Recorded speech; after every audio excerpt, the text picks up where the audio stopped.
So friends, let's now discuss about size of nucleus. One data I wanted to give you that proton was discovered in 1920 by Rutherford. Rutherford, after giving the structure of atom, he gave this concept of proton also. Okay, now let's come to size of nucleus. Size of nucleus means we are talking about radius of nucleus.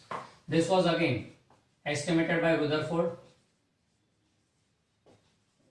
on basis of alpha scattering experiments. Based on the alpha scattering experiments, he gave the size of the nucleus. What he argued was, suppose this is an atom, this is a nucleus. Now, sorry. What he said that, if suppose this is a nucleus, ये center है nucleus का, तो while moving from center towards the edge of the nucleus, while moving from center to the edge of the nucleus, he plotted the graph of density at a distance r from center versus distance r from the center. R equal to 0 means center of the nucleus. As r increases, you are moving out.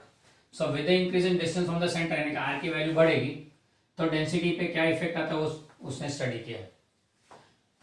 If nucleus is a solid sphere, he said that if nucleus is a solid sphere, then the density would remain constant. Centre से जैसे दूर जाएंगे density constant रहेगी, and जैसे ही edge आएगा density will drop to zero. Edge पे density will drop to zero, nuclear density will drop to zero, यानी कि ये हो जाएगा radius of the nucleus. Okay, if this nucleus would have been a rigid sphere, then from the centre towards the edge density will remain constant, and at the edge it will drop to zero, constant and then drops to zero, abruptly drops to zero. But what was found actually? Actually it was found that density initially slightly decreases. Actual graph को जैसा आया था, density initially slightly decreases and remains almost constant, and then starts decreasing to zero, but does not become abruptly zero. It becomes zero at some farther distance. यानी कि यहां से decrease होना शुरू हुआ, यहां पे जीरो हुआ, तो रेडियस का क्या करेंगे? अगर एब्रप्टली जीरो होता है तो you can say it has a sharp edge and a sharp radius, a sharp edge and a fix radius. अगर ये abruptly drops to zero, but it does not abruptly drops to zero, that means यहां से decrease होना शुरू हुआ इस distance पे, ये डिस्टेंस है, ये डिस्टेंस के बीच में डेंसिटी का डिक्रीज हुआ है. That means nucleus does not have a well defined edge, it does not have a sharp edge, it does not have a well defined edge. यहां से लेके यहां तक you can say anything about the edge of the nucleus, क्योंकि यहाँ पे density decrease होना शुरू किया, यहाँ पे जीरो हुआ है. ओके, तो for nucleus we define average nuclear radius, क्योंकि देयर इज नो फिक्स और sharp edge, so we define average nuclear radius, and that average nuclear radius is given by, he calculated the formula and came out to be r0 into a raised to 1 by 3, where a is the atomic mass number of the nucleus and r0 is a constant, जिसकी value उन्होंने estimate किया was given as 1.2 into 10 raised to minus 15 metre, यानी कि 1.2 Fermi बोल देते हैं इसको, 10 raised to minus 15 metre fermi. ये रेडियस एस्टिमेट किया. इसके बेस पर से ही calculated the radius for gold coil which he had taken. तो गोल्ड के न्यूक्लियस का रेडियस ढूंढा. गोल्ड के लिए atomic mass number is 197. He calculated r equal to r0 a raise to 1 by 3, that is 1.2 into 10 raised to minus 15 into 197 का cube root, and this came out to be 7 into 10 raised to minus 15 metre, यानी कि 7 फॉर्मी. Gold का nucleus कुछ इतना मिला. Okay, based on this radius of nucleus he found that nuclear radius is very small, it is in the order of 10 raised to minus 15 metre. From fermi या femtometre के order में होता है, तो nuclear radius in order of fermi. Nucleus का रेडियस यानी nuclear radius in order of fermi, while atomic radius is in order of 10 raised to minus 11 meter, 0.1 angstrom. Okay, तो यूं बोल सकते हैं भाई nucleus radius is 10 raised to minus 4 times that of atom. Atomic radius से 10 raised to minus 4 times हुआ, तो therefore volume of nucleus will be approximately 10 raised to cube करना है इसका, -12 टाइम्स दैट ऑफ एटम। तो एटम के comparison में nucleus का रेडियस 10⁻12 टाइम्स है, very small. Radius of nucleus very small as compare to that of atom. तो atom के कंपेरिजन में volume of nucleus very small, and therefore as volume is very small therefore we find that, बराबर है, बहुत छोटा है, इसलिए क्या देखने को मिलता है, इट इज हाईली डेंस, क्योंकि सारा मास वहीं पे कॉन्सेंट्रेट न्यूक्लियस में, almost entire mass of the atom is supposed to be concentrated in nucleus, and volume बहुत कम है एटम के कंपेरिजन में, इससे nucleus is very high density as compare to atoms. Nucleus is very high density as compare to that of atoms. Density of nucleus is estimated to be around 2 into 10 raised to 17 kg per meter cube. 2 into 2.3 या 2.3 into 10 raised to 17 kg per meter cube, which is, अब water के लिए तो मालूम है 10 raised to 3 होता है, तो ये 2.3 into 10 raised to 14 times that of water। तो वाटर की डेंसिटी है 10 raised to 14 times more, यानी now you can imagine how much dense this is. तो nucleus is a high density material, nucleus is a high density material, ये इस discussions पर से पता लगता है, बराबर है। So that's regarding size of nucleus, just go through it.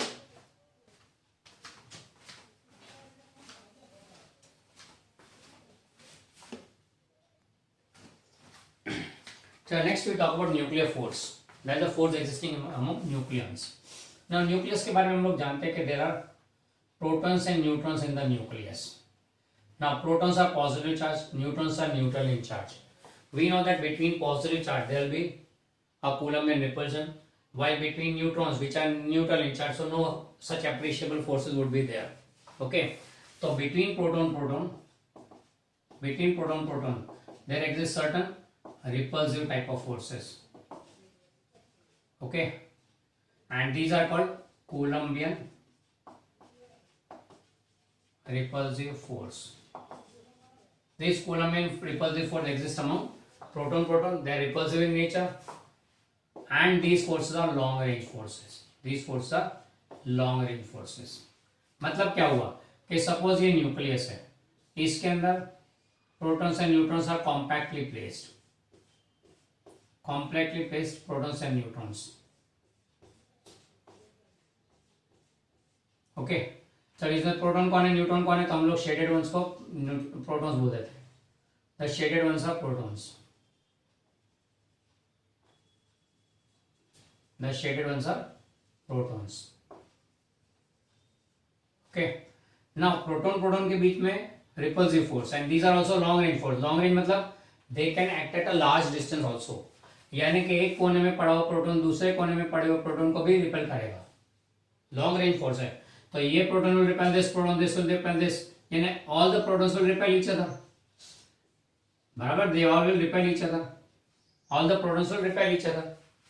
अच्छा, तीन पॉसिबल कॉम्बिनेशन है प्रोटॉन न्यूट्रॉन के बीच में, प्रोटॉन न्यूट्रॉन एंड न्यूट्रॉन।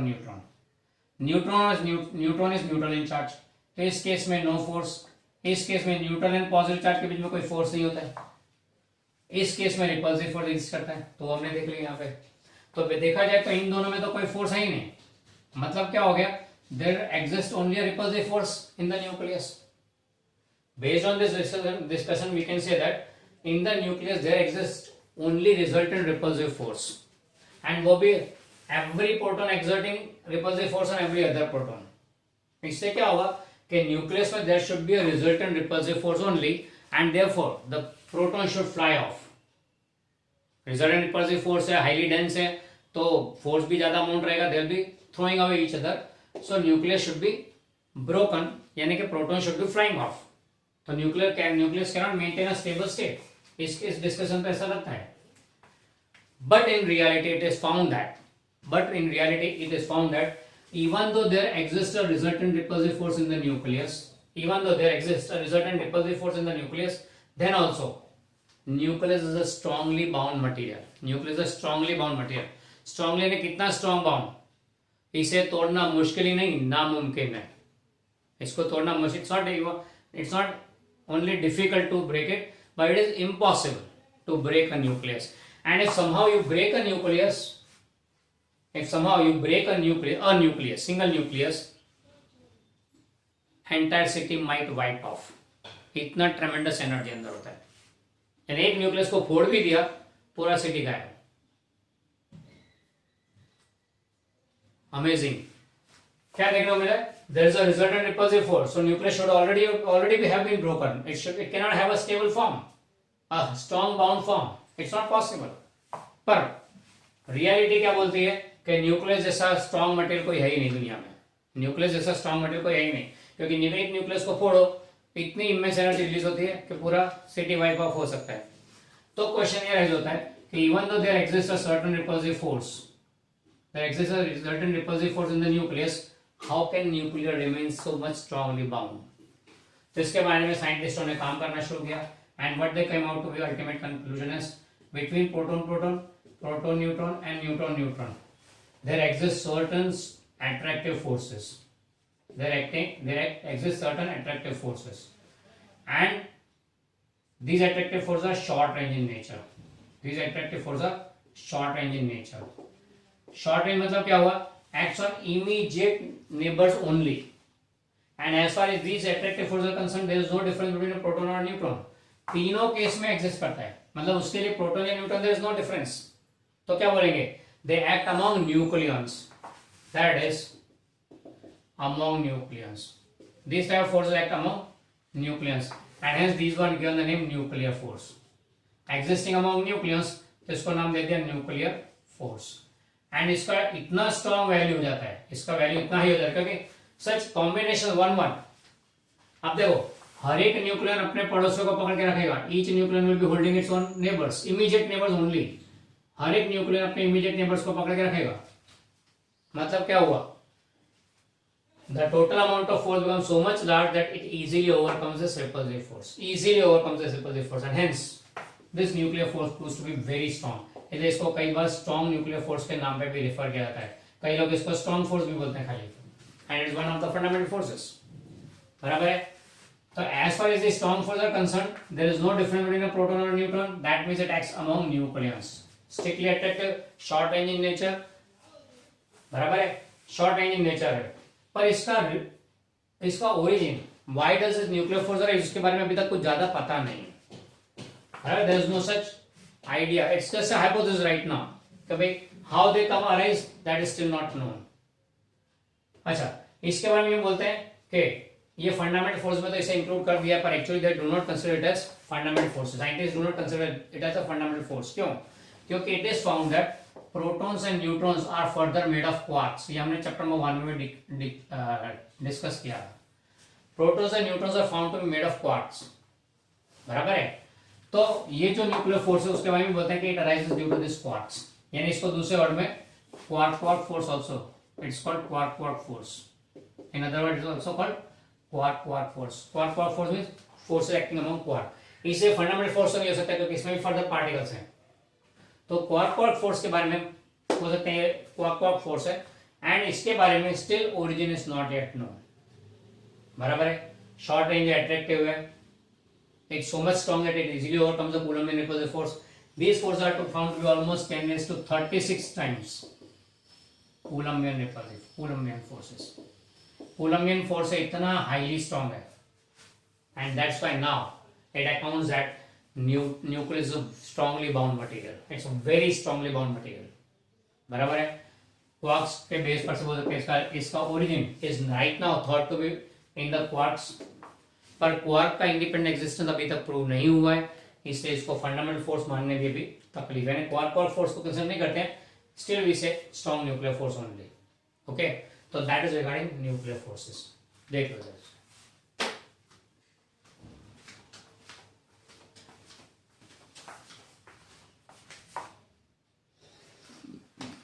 चलो नेक्स्ट चलते हैं बाइंडिंग एनर्जी ऑफ न्यूक्लियस के बारे में। Suppose there is a nucleus XZA, यानी कि इसमें Z एटॉमिक नंबर है, Z is number of protons, and A which is equal to and N which is equal to A minus Z is number of neutrons। बराबर है? यानी कि nucleus में there are Z protons and N neutrons. Okay. Also, let's suppose MP is mass of one proton and Mn is mass of one neutron. बराबर है। तो expected मास कितना nucleus का, एक्सपेक्टेड मास ऑफ न्यूक्लियस का expected मास कितना, तो उसके बारे में बोलेंगे Z प्रोटॉन से हर एक का मास mp है, तो ZmP total mass of proton हो गया। हर एक प्रोटॉन का मास mp ऐसे Z प्रोटॉन्स, फिर हर एक न्यूट्रॉन का मास Mn ऐसे n न्यूट्रॉन्स, तो टोटल मास एक्सपेक्टेड कितना है ZmP प्लस Nmn। यानी हर एक को इंडिविजुअली वे किया, each proton is weighed individually, each neutron is weighed individually and the total is found. तो what is expected that mass of nucleus should be this much. अब once the nucleus form we find it mass, the observed mass of nucleus, let us say it is capital M. So what is expected? What is expected is M should be equal to ZmP plus Nmn। हर एक proton neutron को अलग से वे किया, total मारा तो उतना ही observe mass होना चाहिए। But it is found that this observe mass is less than the expected mass. यानी कि हर एक प्रोटॉन हर एक न्यूट्रॉन को इंडिविजुअली वे किया, टोटल मारो तो जो मास बनता है न्यूक्लियस का, जो होना चाहिए कैलकुलेट किया न्यूक्लियस का मास, न्यूक्लियस फॉर्म होने के बाद उसका मास देखो तो कम मिलता है। यानी कि during the formation of nucleus mass reduces. तो फिर हम सोचते हैं कि मास रिड्यूस होने के बाद एक आध प्रोटॉन न्यूट्रॉन गिर गया होगा, नहीं, it is not so. Each all the protons and neutrons are present, none of them is missing. मतलब हर एक प्रोटॉन न्यूट्रॉन है वहीं पे, टोटल जो मारते हैं उसके कंपेरिजन में जो ऑब्जर्व मास आता है वो कम आता है। सिंपल सा एग्जांपल लेते हैं, सपोज एक बूंदी के लड्डू है, बूंदी है उसमें से लड्डू बनाना है, मीठी बूंदी होती है ना, तो उसमें से लड्डू बनाना है। अब वो मीठी बूंदी का इंडिविजुअल मास के हर एक बूंदी का एंड इंडिविजुअल मास लिया इनटू जितनी नंबर ऑफ बूंदी लिए कैलकुलेट कर लिया कि इतना एक्सपेक्टेड मास होगा लड्डू का। अब लड्डू बना दिया, लड्डू बनाने के बाद वे करते हैं तो लड्डू का mass observe mass comes out to be less than the individual. मतलब ये हुआ कि बनाने वाले ने लड्डू बनाते वक्त 2-4 बूंदियां खा ली होगी, नहीं ऐसा नहीं है। All the protons and neutrons are present, मतलब observe mass is less than the actual mass. कितना मास कम है, तो लेट्स से मास डिफेक्ट बोलते हैं उसको। Mass defect is delta M, decrease in mass कितना है, तो ZmP प्लस Nmn होना चाहिए था, मिला कितना कैपिटल एम, तो इतना कम हुआ। बराबर, expected minus observed mass, that is कितना मास डिफेक्ट हुआ, कितना गायब हो गया मास। ये मास डिफेक्ट गया कहाँ, तो it is hypothesized that this decrease in mass और this mass defect gets stored in the nucleus in form of energy which bounds the nucleons and is called binding energy. यानी जितना mass defect हुआ है, जितना mass defect हुआ उतना energy के form में अंदर स्टोर हो गया and that energy is called binding energy of nucleus. Binding energy of nucleus क्या होगा, इसको EB से डिनोट करते हैं and it is delta M into C square, energy equal to mass defect. तो आ जाएगा, अच्छा इसको भी लिख देते हैं, it's energy equivalent to delta M mass defect. And इसको कैलकुलेट करना हो तो delta M into C square, MC square है ना, तो डेल्टा M के साथ connect, delta M C square, and ये आंसर आएगा वो जूल में आएगा। अगर आपने डेल्टा M AMU में मेजर किया है तो फिर भी delta M into 90, we have direct conversion available 91.48, तो ये आ जाएगा इलेक्ट्रॉन सॉरी MEV में, ये एनर्जी आ जाएगा MEV में। कब लेने का, if delta M in AMU, delta M अगर AMU में मेजर किया तो ये फॉर्मूला यूज करें, kg में मेजर किया तो ये फॉर्मूला यूज करें। तो this is the binding energy stored in the nucleus. बराबर है, कितने न्यूक्लियस है न्यूक्लियस में, A, न्यूक्लियस में कितनी पॉपुलेशन है टोटल, A, तो then we can have binding energy per nucleon and we call as EBN and that is total binding energy upon nuclear number and unit हो जाएगा इसका MeV per nucleon, ये इसका unit हो गया। अब बाइंडिंग एनर्जी पर न्यूक्लियन क्या बता रहा है, ये बाइंडिंग एनर्जी पर न्यूक्लियन क्या बताएगा, तो जितना बाइंडिंग एनर्जी पर न्यूक्लियन ज्यादा, EBN high, binding energy of nucleon अगर ज्यादा होगा यानी हर एक न्यूक्लियन मोर एनर्जी से बाउंड है। बाइंडिंग एनर्जी पर न्यूक्लियस मोर मतलब क्या हुआ कि every nucleus bound with greater energy. अब ज्यादा एनर्जी से बाउंड हुआ तो उसे निकालना मुश्किल होगा। More the binding energy per nucleon, more is the energy required to remove the nucleon from the nucleus, यानी कि more is the stability of the nucleus. Okay, so binding energy more means stability of nucleus is more, stability of nucleus is more, यानी कि binding energy per nucleon gives the idea of, therefore EBN binding energy per nucleon gives idea of stability of nucleus. So more the binding energy per nucleon, more is the stability. Therefore, it gives the idea of stability of nucleus. बराबर, binding energy per nucleon gives the idea of stability of nucleus.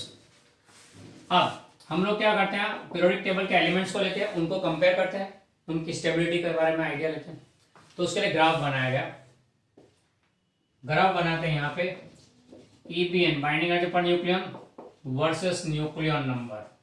अब इसे समझ लेंगे, तो ये 0 है, ये 0 से देखे तो एटॉमिक मास नंबर लेस है, यानी लेस एटॉमिक मास, यानी कि लाइटर न्यूक्लियर।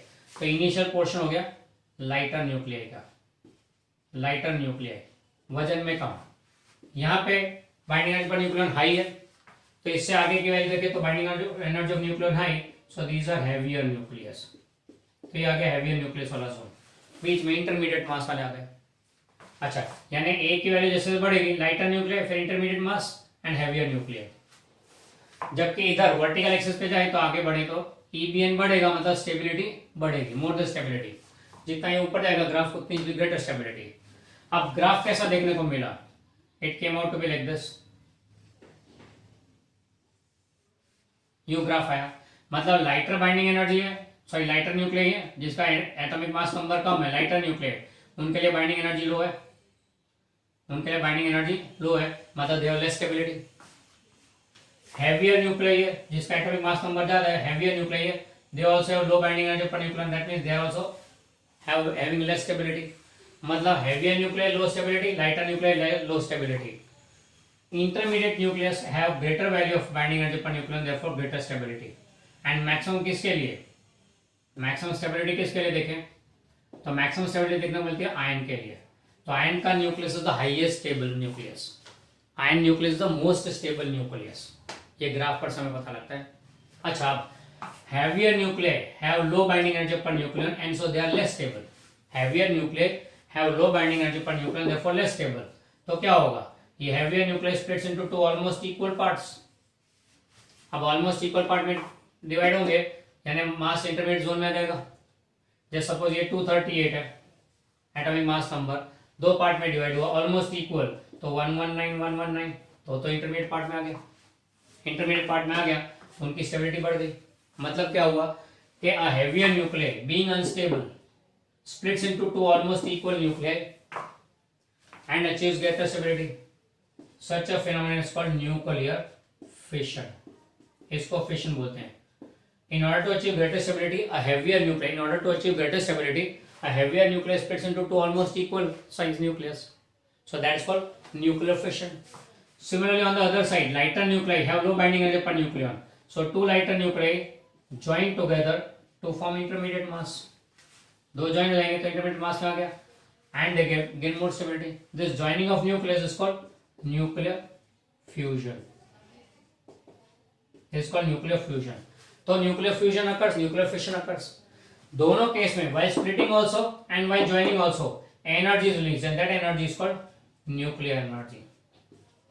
तो during both the process nuclear fission as well as fusion, energy is released and that's called nuclear energy. यहाँ पे एनर्जी रिलीज होगी, यहाँ पे भी एनर्जी रिलीज होती है, न्यूक्लियर एनर्जी। ये फिशन से, ये फ्यूजन से, दोनों में से, दोनों फिनोमेनन में एनर्जी रिलीज होती है, that's called nuclear energy. Now this nuclear energy can have positive uses also and negative uses also. Positive use तो generating nuclear power, nuclear reactor में हम न्यूक्लियर एनर्जी जनरेट करके उसका उससे पावर लेते हैं, इलेक्ट्रिकल पावर बनाते हैं एंड वो इलेक्ट्रिसिटी पूरे सब जगह पे डिस्ट्रीब्यूट की जाती है। Our entire western grid in India, that is starting from Maharashtra, Gujarat and Rajasthan, they get their supply from Trombay nuclear reactor, a nuclear reactor situated in Trombay near Bombay, तो वहां से जो nuclear reactor से जो nuclear energy generate होती है उससे electrical power generate होता है, जो हमारे वेस्टर्न ग्रिड के 3 स्टेट्स में पास ऑन होता है, बराबर। That is its positive use. And negative use आप समझते हो कि nuclear arms are formed using this. तो ये हो गया न्यूक्लियर एनर्जी के बारे में। इधर ग्राफ में आपको देखने को मिला, ये ग्राफ है ना स्मूथ है वैसे तो, पर कुछ कुछ जगह पे एकदम बढ़ जाता है, यूं हाई हो जाता है। At certain place become like this, ऐसे स्पाइक्स देखने को मिलते हैं। एंड इनका वैल्यू देखो तो ये सोडियम सॉरी ये हीलियम, ये नियॉन है, ये lithium sorry helium neon, argon है एंड सो ऑन। मतलब ये कौन से एलिमेंट्स है? नोबल गैसेस विच है हाई स्टेबिलिटी। कंप्लीटली फिल्ड होते हैं वहां पे स्पाइक थोड़ा हाई आता है क्योंकि उनकी स्टेबिलिटी ज्यादा होती है। Clear about this? तो दिस रिगार्डिंग बाइंडिंग एनर्जी पर न्यूक्लियस एंड उसके बेस पर से अलग अलग एलिमेंट्स का कंपैरिजन भी कर लिया। And further nuclear fission nuclear fusion दोनों देख लिया, दोनों में एनर्जी रिलीज होती है। हमें फिशन वाली एनर्जी कैसे रिलीज होती है न्यूक्लियर रिएक्टर के बारे में आगे थोड़ा पढ़ना भी है, बराबर है। तो यहाँ पे चैप्टर का फर्स्ट पोर्शन न्यूक्लियस खत्म हुआ। ओके, फिर सेकंड पोर्शन शुरू करेंगे रेडियो एक्टिविटी के बारे में।